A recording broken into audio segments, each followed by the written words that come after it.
But it's all a learning. So the point is that, see, the point is that we all follow more like a herd mentality. If, like Carl rightly said, when we came to Mumbai, you had a one-room kitchen. Then when the kids came in, you had a one-bedroom. When the kids were getting married, you got a two-bedroom. When they had a family, you'd wear a 2 or 3-bedroom. This is the transition we see. So we started now thinking that all are going to buy 2 bedrooms, we don't build the 1 bedrooms. So that's one design fault which we see. Yes, I know there are a lot of issues that to attain to that parking or the cost of 1 bedroom will be much more higher than a 3-bedroom. All that is said, but as it said, it has to be a demand and supply aspect of that. That's one part of it. The second part of it, which again Carl again said, is the open space. We really compromise at times for the open space to consume that FSI, which is not a good price to sell. We all don't understand the NAV of business in real estate. Because we think that the tide is always going to be high, we'll always go to high price. It's never like that, Akshu. So the NAV that, suppose if I'm selling a flat at 30,000 rupees and I don't sell it for the next 6 months, I've lost my price of 1,800 rupees by way of interest. So that's one mistake we all developers will follow. We just build not understanding, doing, as you rightly said, there are so many things which we can learn from, there is so much data available, but we all think that we are builders, we know everything, and our staff knows nothing. So that's the common mistakes as developers we make. Fantastic. Umang bhai? Yeah, I think in the greed of getting more built-up area and FSI, we should never compromise the height and the volume of the apartment. Amazing. Most of the developers who have done 9 feet 6 inch ceiling heights, and person like Carl, when he puts up his hand, he's going to touch the fan. So the classic 2.9 meters. But I'll interrupt Mumbai. You need to come to Parla, then you can't put your finger up. So even in the civil aviation restricted heights, the developer has to be compromising 1 floor, but don't compromise height. This is the learning which we always look forward to. Secondly, please don't give too much of tower parkings and robotic parkings. This is a very different ball game. People want convenience in the morning. You have an emergency at home. Some house lady wants to drive the child to the school. They will not get the car for 15 minutes. So these are the common mistakes which most of the developers sometimes fail to address. And third is that when you have a chance to make your brand name or make yourself felt present in that particular locality, never compromise luxury, natural light ventilation, and if possible try to make 3 sides open. Each apartment, if designed for 3 sides open, is the best vastu that we can give to our next generation. I think these are the learnings of our company. That was a master class in luxury, and I think it's so important, the floor to floor height, that whole concept, because square footage is 2-dimensional. So, we get carried away in that part, and the importance of design aesthetics with your floor to floor height. I think absolutely BMC allows right from 2.9 meters to 4.1, 4.2. So, that's the wide array available, and anything north of 3.3, 3.4 is considered, at least in human interest, better. You should start advertising the volume of your flat. Yes, very true, very true. RERA is asking for parking ka volume. What is the height of the parking? Now we all as developers should advertise the volume of the flat. The third dimension. Jitu bhai, it's gonna get tough because a lot of mistakes are highlighted, but yeah. The major mistake what developer is doing, like we give so many amenities to the building, but then it is a sustainable or not. That is the most important. Where is usefulness or not? They will maintain in future or not, because we are there for 2 years maximum after completing the building. But after completion, the society should run that easily. So that is the most important part we should think in the mind. Otherwise, what in a marketing pay, this we are giving, for the A, B, C, D, etc. All we are giving, but that is of no use. Many societies don't operate swimming pool, don't operate properly gym. So that is all mistakes what we are doing in marketing.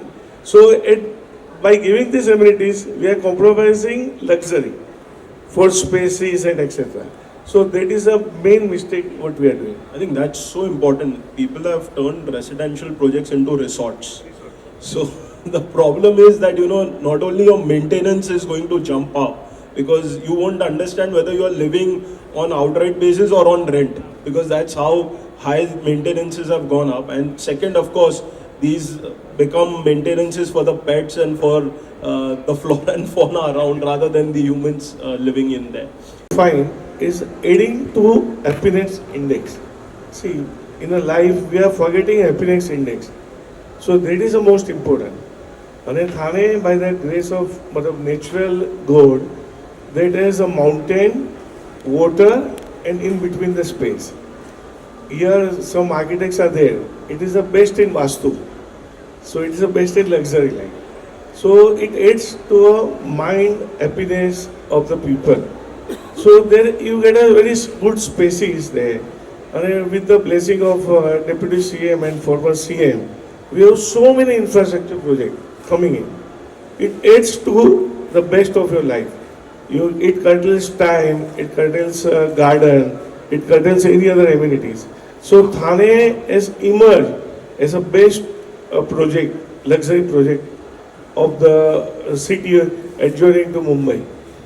Value for money, because in South Mumbai, at what price you buy, or at eastern suburb or western suburb, what price you buy, here you get a price benefit.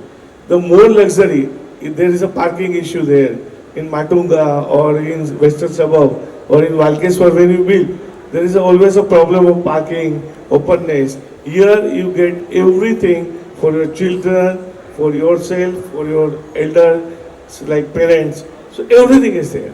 The best schools are there. So that is the best luxury. Absolutely. And all these factors come. Views on this panel discussion and what CREDAI focused in Crux One.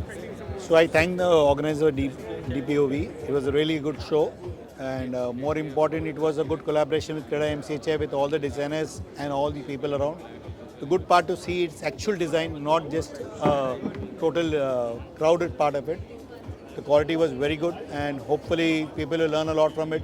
The panel was good. It was very open, well curated by Arshul, and Carl did a fantastic job by adding it. Vijay Bhai was the best part of it, having him here and talking about it. So I think it's going to be a lot of learning for every person here.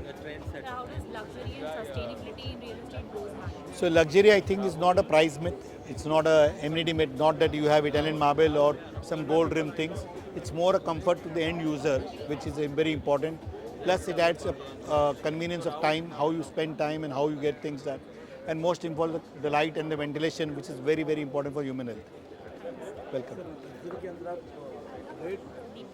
Ji, Please share your views on what is this panel discussion was focused on today and how luxury housing with sustainability is important in a city like Mumbai. Perfect.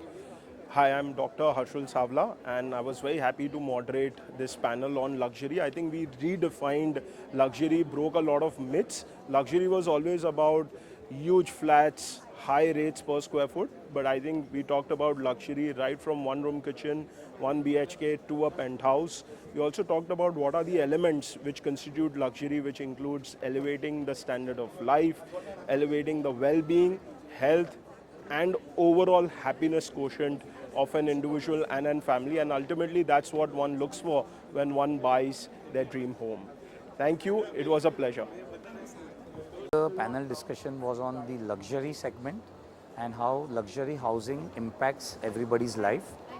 It involves sustainability, and I would say that at any strata of the real estate, luxury can be involved in the minds of the people by delivering something that is normally beyond the expectation. And luxury is not built, it has to be felt by the consumer.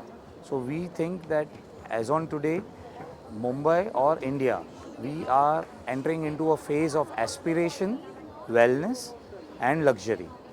The more that you can create, the market for this kind of aspirations, there is more market for such kind of real estate.